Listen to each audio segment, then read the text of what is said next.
Hello friends, welcome to my YouTube channel the reaction hub. Hope आप सभी ठीक होंगे। तो अगर अभी तक आपने haloalkanes and haloarenes chapter नहीं पढ़ा आपके नीट की प्रिपरेशन के लिए, तो मैंने कुछ इंपॉर्टेंट हाईलाइट कर रखे हैं जो कि आप पढ़ सकते हो, जो कि आपके एग्ज़ाम पॉइंट ऑफ व्यू के लिए काफ़ी इंपॉर्टेंट है। जैसे कि ये पढ़ सकते हो आप, ठीक है। और नोमेनक्लेचर और ये सब भी देख लेना थोड़े थोड़े, ठीक है। आईयूपैक नेम भी इसी में है, आप देख लेना। एक बार ये टेबल भी कवर कर लेना, इसमें से भी आपको डायरेक्ट एक क्वेश्चन मिल सकता है, ठीक है।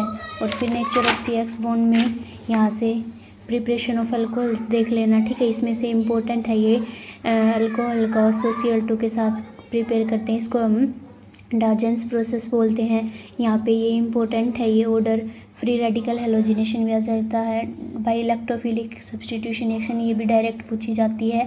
जब हम एफिडार्क के प्रेजेंस में रिएक्शन कराते हैं तो मोनो सब्सटीट्यूशन होता है, ऑर्थो हेलोअल्केन और पैरा हेलोटोल्यूइन बनता है। जब हम लाइट की प्रेजेंस में रिएक्शन करवाते हैं तो बेंजाइल क्लोराइड बनता है, ठीक है।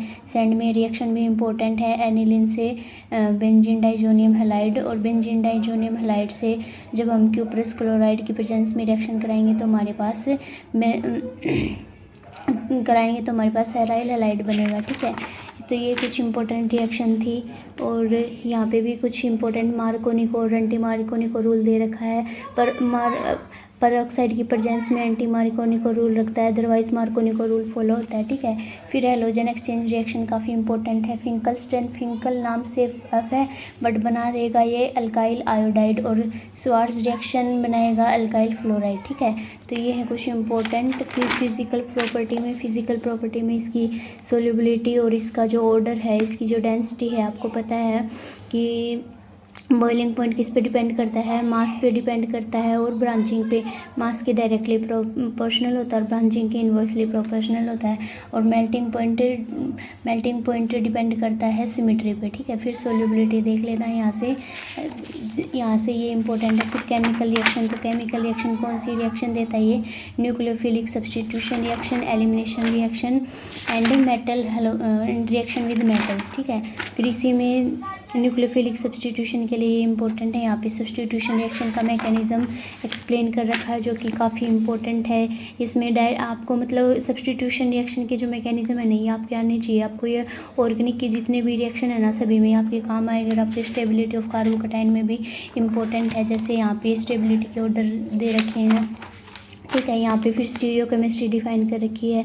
तो स्टीरियोकेमिस्ट्री, ऑप्टिकल आइसोमेरिज्म भी आपसे पूछ सकते हैं, कायरलिटी के बारे में भी आपसे पूछ सकते हैं। तो ये काफ़ी इंपॉर्टेंट है आपके एग्जाम पॉइंट ऑफ व्यू से, ठीक है।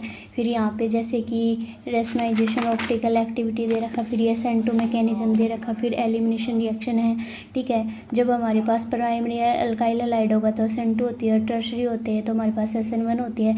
तो ये जो रिएक्शन है ना सब्स्टिट्यूशन रिएक्शन, ये आपके हर चैप्टर में काम आने वाली रिएक्शन है। ग्रिग्नार्ड रिएजेंट की रिएक्शन भी इंपॉर्टेंट है, तो इसको भी एक बार देख लेना, यहाँ से ये देख लेना, ठीक है। और फिर हेलोरेंस की रिएक्शन देख लेना, ये इंपॉर्टेंट है, ठीक है। ये डाउस प्रोसेस कहलाती है, जब क्लोरोबेंजीन को फिनॉल में कन्वर्ट करते हैं हाई टेम्परेचर और हाई प्रेशर पे। अगर इलेक्ट्रॉन विड्रॉइंग ग्रुप अटैच करते हैं तो टेम्परेचर और प्रेशर को लो भी कर सकते हैं, ठीक है। फिर ये इसका मैकेनिज्म दे रखा है ये। फिर यहाँ पे डायरेक्ट इलेक्ट्रोफिलिक सब्सटीट्यूशन रिएक्शन करा रखी है।